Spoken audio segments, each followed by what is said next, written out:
Also joining us now is a former Education Secretary who has worked in the social sector and also has been the Education Secretary of India, R Subramanyam. Thank you, Mr. Subramanyam, for speaking to NDTV.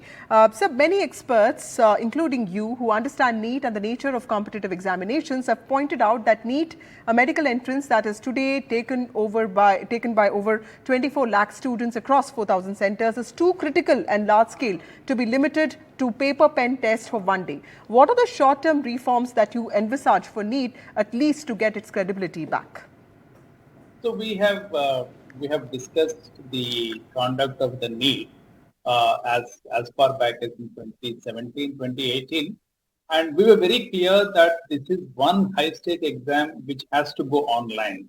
So entire world has gone online, and any of the major tests like GMAT, GRE, they are all conducted online with so much of cyber security. And the entire idea of starting NTA, National Testing Agency, was to bring in that sort of a professional testing service, which is there in other countries, but unfortunately we're still struggling with CBSE and all that. So when we set up this organization, the entire idea was to go to a very, very transparent, but at the same time foolproof online systems. The pen and paper system which is followed has got several loopholes and several points where leakage can occur.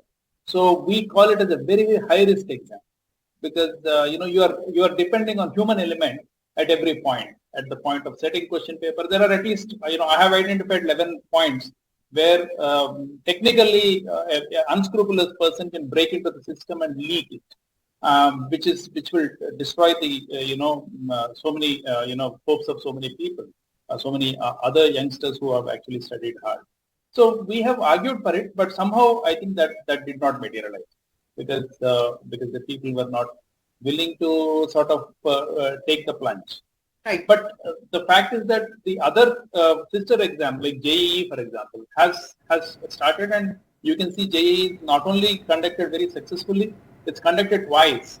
It is possible to conduct more times also, so that the student will have a choice, and then we are not determining his capability by just single exam.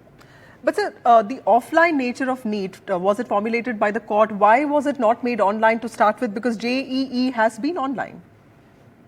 No, I don't think Supreme Court has said no to online. It was not presented before it. Okay. It was not presented before the Supreme Court, and the presentation was to be done by the Health Ministry, and they felt that probably Supreme Court will not agree. So it has never gone before the Supreme Court. Okay.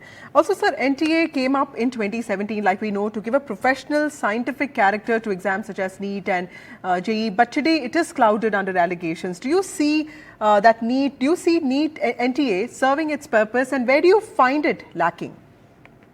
NTA has done a phenomenal job. I think in a very short time, I think the exams they have conducted, they have done extremely well. There were issues pertaining to like CUT of last time. There were issues. And now we are hearing about this NEET. But otherwise, the way that NTA is organized is extremely professional. It's extremely professional, and it does not lend to any doubt about its credibility. So, as an organization, it has done well, provided, of course, the ministry which is actually seeking its services, they have to actually cooperate and then give it a free hand. So where it has happened, it has done extremely well. Okay. And so what are the 11 areas that you said you have looked into, and where all do you think things can go wrong in a manual examination such as the NEET? So in a pen and paper examination, see, there is a person who is setting the question paper, right? So one or two or three, four persons who set the question paper, so they have to be extremely truthful to their task. So we are relying on the human capability. So this is definitely one leakage point. Then afterwards, it is the questions which are set are somebody else is typing it, right? So the person who is typing it, that's another leakage point. Then it goes for printing. the printer actually prepares for printing. That's the leaking point. Then there is a package that happens after the printing is done. It is packed into in a security press. It's actually packed into different packets for each center. So there can be then there is a transportation. The manually somebody is actually carrying these packets to various centers. Then it is stored at some place. Then it is opened. And the pre-examination, there are so many points where the human interface is there. And even after the exam is conducted, before the OMR sheets are packed, there is a human interface. So my argument is that where there is a human interface, you are actually taking a grave risk. Today, technologies are available which will eliminate that and make the whole job extremely foolproof. So we need to adopt that, like JEE has adopted. So I think there is no reason why NEET should not adopt. Okay.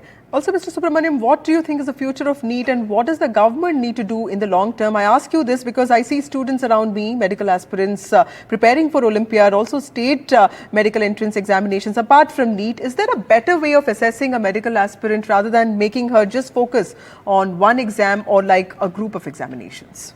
I think immediate, this particular exam, I will not be able to comment because I have not seen how it is done and I don't want to get into the controversy. I'm sure there are better people who are investigating that.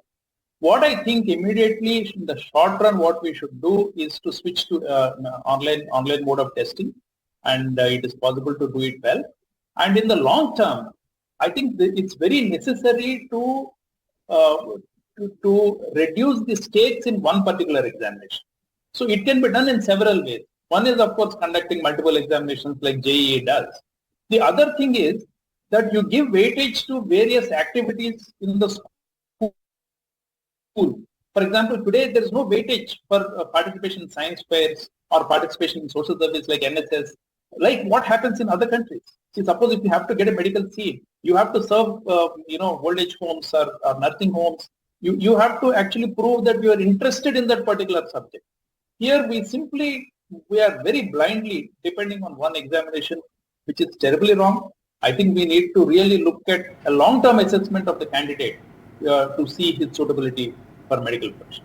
So, well, NTA and NEET both need a lot of improvements and, of course, so while the opposition is demanding a Supreme Court monitored probe into the whole controversy, what's abundantly clear is the entire system needs a revamp. Thank you, Mr. Subramanyam, for joining us.